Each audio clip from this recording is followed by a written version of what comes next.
Okay,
now C3, C10, C11.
This is 500 meg.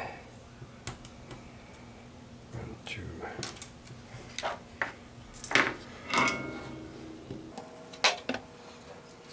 Those one can hear. Article. Everything.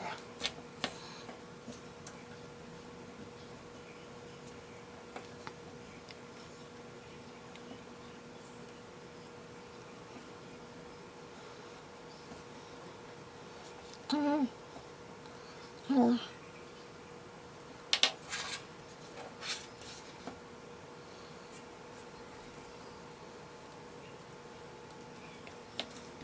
R27.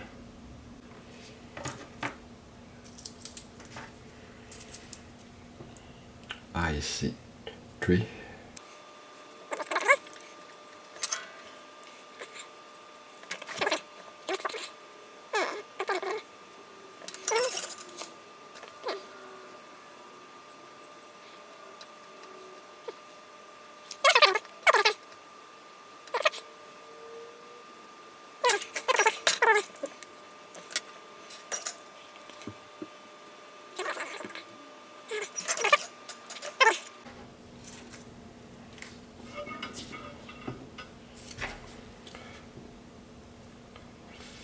Volt regulator.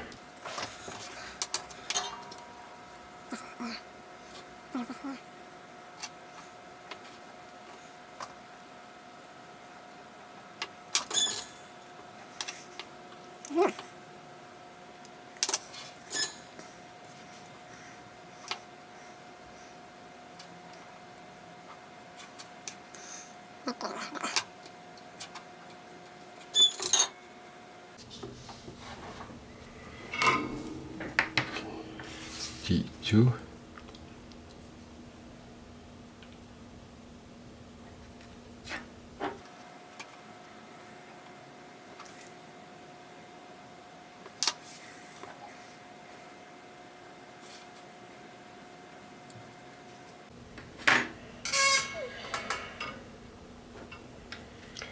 The complementary MOSFET.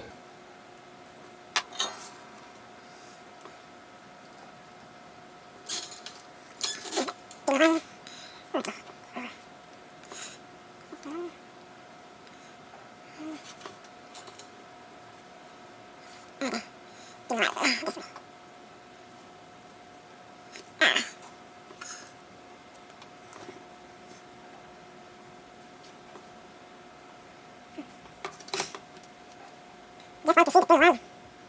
Is it this one? No, the other one.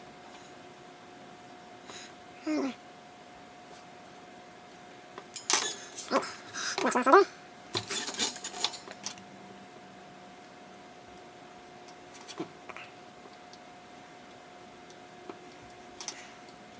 That's something.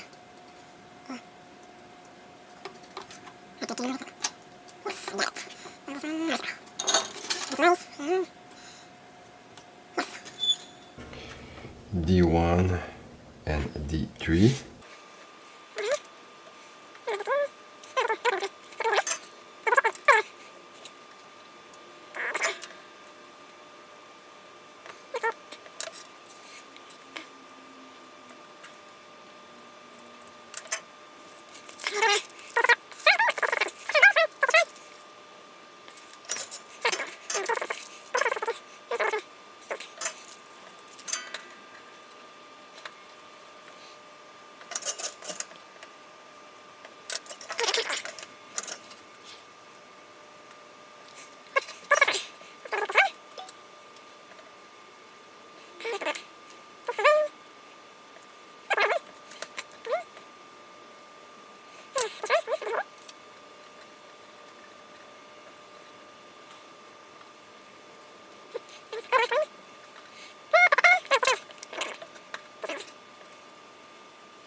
battery.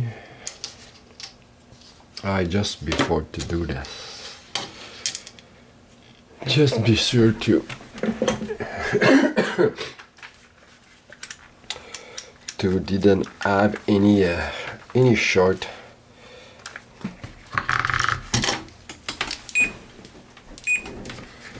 Look between plus and minus, no short, and to test the power rail, we know that almost all capacitors are in the power rail, so just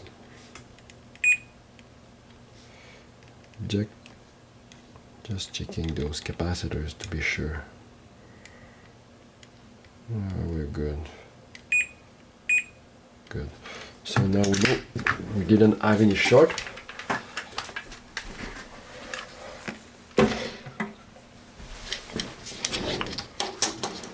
Now we can install the battery.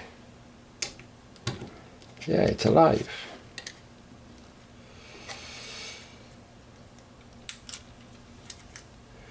Maybe after that you could just adjust the potentiometer to have a good reading.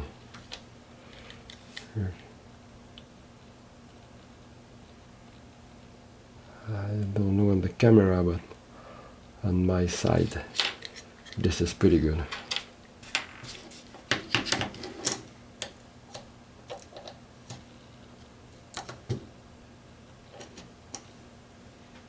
This little plastic holder, you would just 3D print this one, this, the battery here, and the project here. So just turn around these little nuts.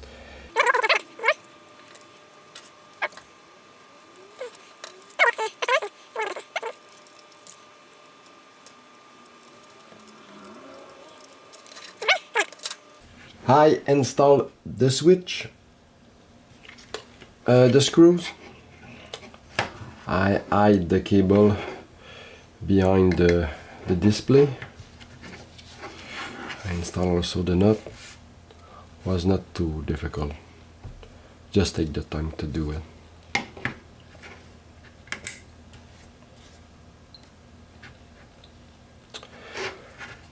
One last thing. Those little cable, the idea here is to solder the cable just here, and with the STL file you have this little piece, this little plastic piece come here. We probably understand the idea, like so, to hold tight the cable with the sorry for the camera, for the screw, with the screws, like so. But my problem is my screws is too short, so I won't install the cable now, but I will in the future. For the diode calibration, we need a multimeter and jumper. I will use this tweezer. So the device is off. You can see is here the calibration jumper, just here, show your short like so, and power on. Diode config, remove jumpers, and after that you can see the diode equal 2893. So voltage, this may be better. No, 28 minus plus, so we have 29. You see it's not good. So now just 29. You press the option button, just this one, press it until you see the same thing. 29.52.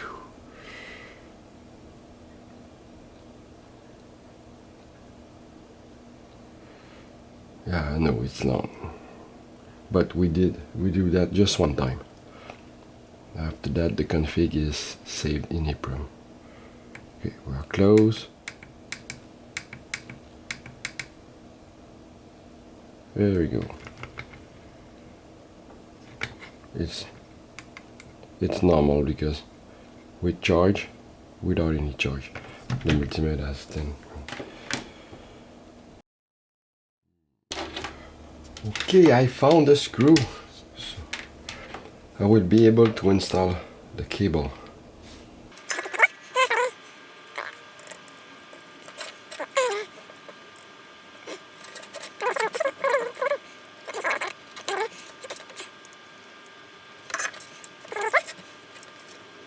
That sit down. I think I have a wow. Oh yes, it will be a problem. Oh no, I must have a plastic screw, a plastic nut. I have it. Ideally, the screw must be in plastic also, but my plastic screw was too short.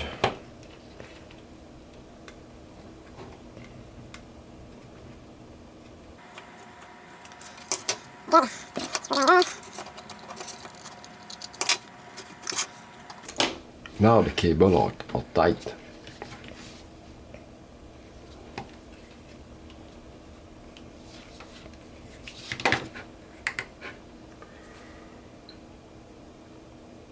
Good.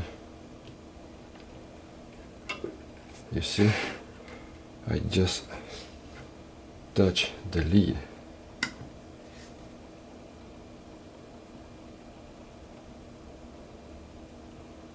The plastic lead is conductive and a lot at 100 megohm. You can see it.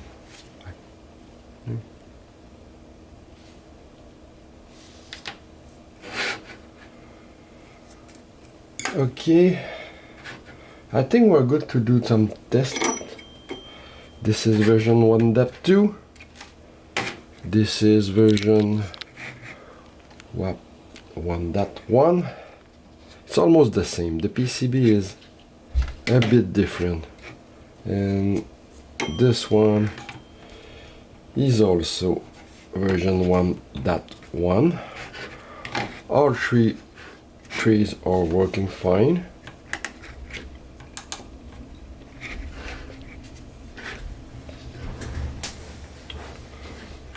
So let me grab some. I have some capacitor, but I will find some others, and I'll be right back.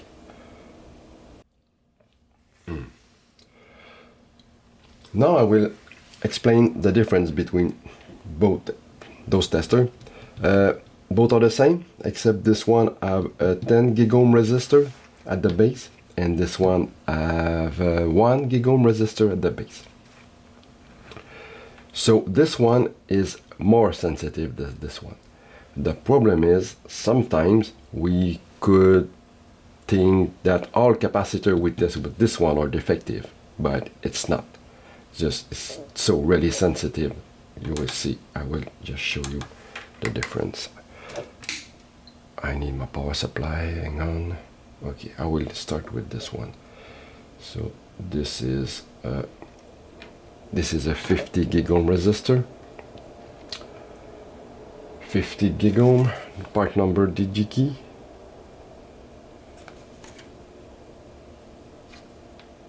If I install the 50 gigohm here,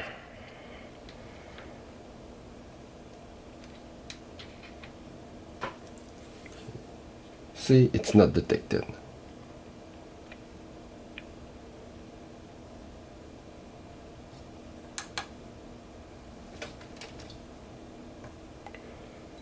Now, if I take the 50 gig ohm on this one,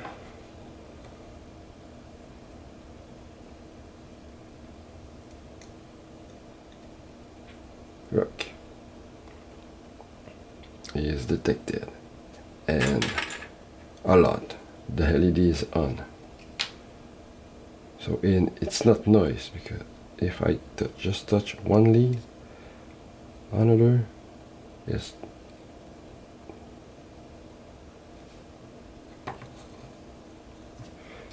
now. If I take this capacitor, for example, I would charge it to 100 megohm.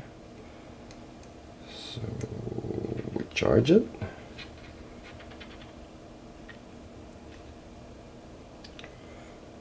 Charging in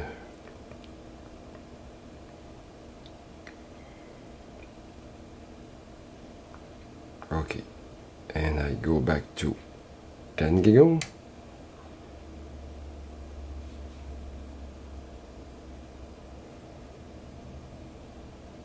Yeah, you can say, it is good. Oh no, maybe not good. Oh, definitely not good.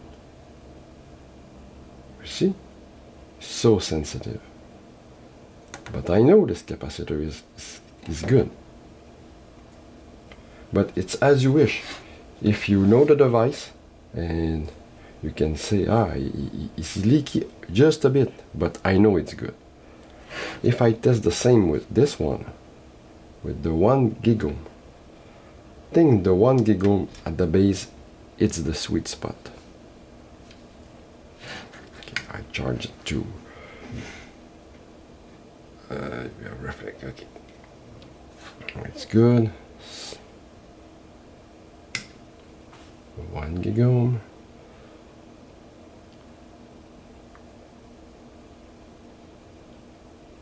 You see, you can tell that, yeah, sometimes you can see 99%, but it's not going to 0. So you can tell more confident that, yeah, this capacitor is good. It's different. It's the difference between. Now you can try one resistor and choose and take another one and install another one.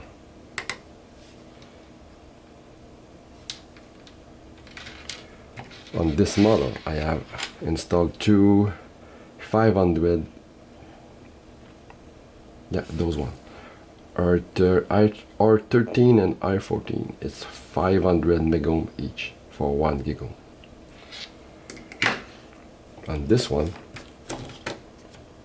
this is a prototype 1.1. This is a 10 gig ohm and this is 1 gig ohm. I short the 1 gig ohm because I did some tests, and that's all. The difference between this, yeah, this is the amplifier is in this way, and on this one is that way. And I had a MOSFET here. I remove it to do the 1.2 version.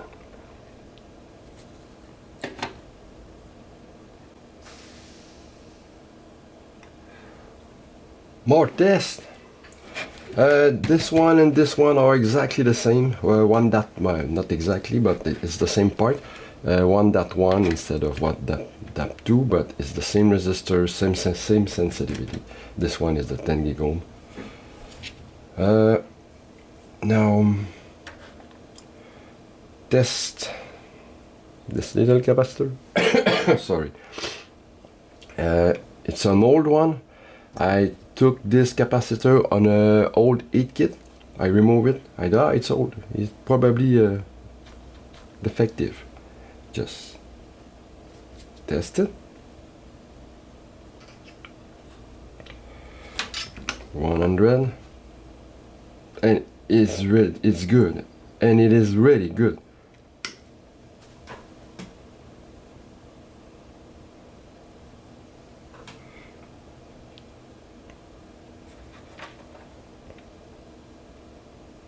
It's like guys, it's holding it.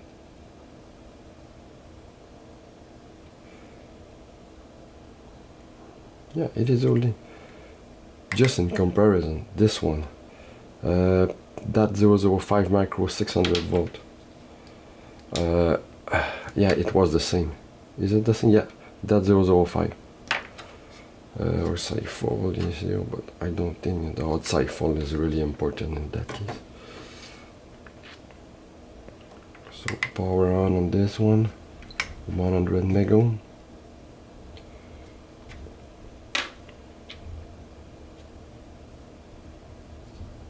You see this one turn off by itself, the auto power off. This one is charging. In the meantime, we will test electrolytic brand new Rubicon capacitor, 25 volt, 100 microfarad. I will adjust this one. 25 volt.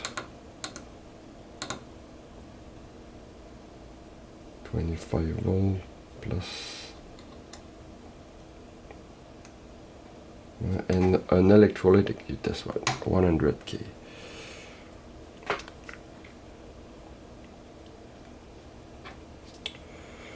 Electrolytic capacitor are longer to test. The capacitor is larger, so it's too long to fold the capacitor, if I can say so. Okay, now the capacitor is charged. The idea here is to, now the load is 100K, you go to 100 mega ohm to see if the capacitor is holding the charge.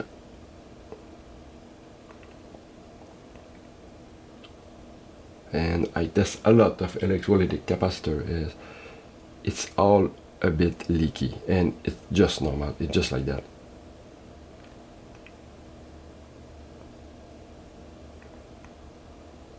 We didn't see often the leakage at 100 mega ohm, but if I go to this one is the 10 gig ohm version, I will definitely see the leakage. And at the right is charging.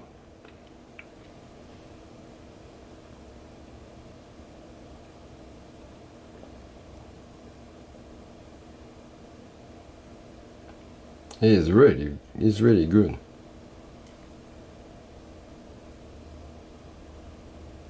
It's discharging very slowly. So just normal. It's a brand new capacitor. So this one will charge forever. Is really defective. If I try to 100K to boost it, yeah, at 100K is charged, but as soon as I go to completely discharged.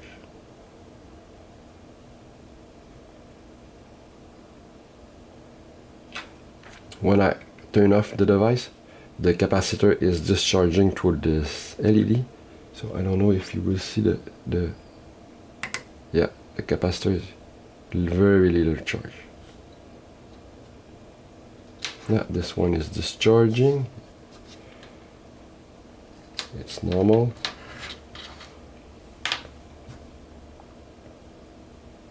But very slowly. And when I will turn off this one, check the capacitor here. Not the capacitor, check the LED here. It's longer to discharge because the capacitor was larger. I could test this one on the 100 gig ohm. Not the 1 gig ohm instead. Oh, it's a fine 25 volt. And I could install this one capacitor. This one was in a subwoofer, a friend subwoofer, an intermittent problem. The subwoofer was working and sometime a red LED was flashing. I said bring it to me. I didn't find it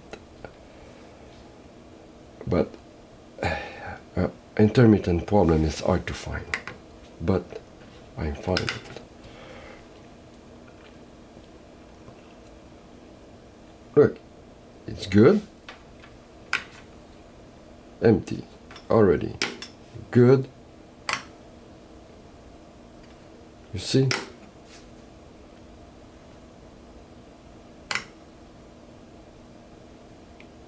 It's very, very, very leaky. It's like a resistor at this point. But you have a later charging it. Okay, this one is charged. Good. So let's try it. 1 gig ohm.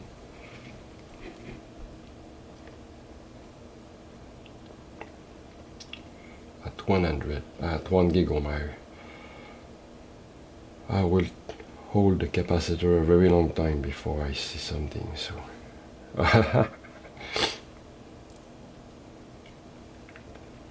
too bad, but I know this one is good.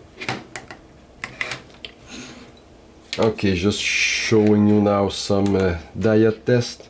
Diode. For example, this we see just before, it's a 9 Zener diode, 9 volt, 9.1. This one would be plus and minus. 9.1. It's very consistent. 9.1, 022. This one should be the same. 9.05, but give you a very good idea. Even the LED, same thing, plus and ground.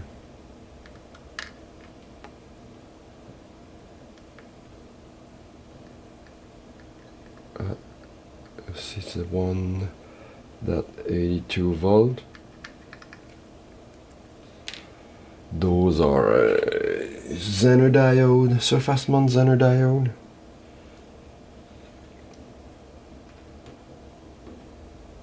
It's not easy to test, but we can.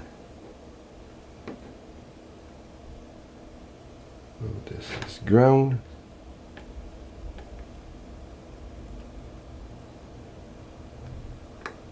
It's a 25 volt. There, I see it. Yeah, 25 volt Zener diode. You got the point.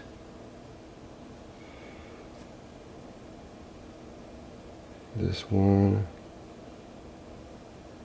Yeah, it's a 5 volt, 5.46. Before leaving, I'd like to show you one last thing. The difference between those. This is my original tester. My Carlson Ultra version, LVCapLeakageTester Ultra version, that's right. Just to compare with the 10 gig ohm resistor.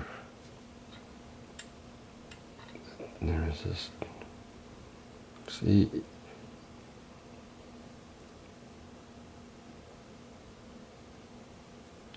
you see, it's detecting the 10 gig ohm resistor, but it's not so sensitive. If I compare with this one is white array to leakage 0,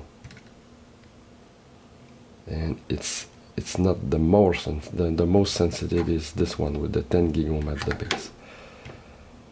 So I hope you enjoy it. As you can see, you have some option. No holder, plastic holder, or metal box. I have the part number of this one on my Instructable.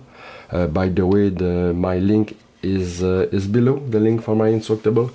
You will find more information, file, schematic, picture, and so on. You can also like, comment the video, and I hope see you next time.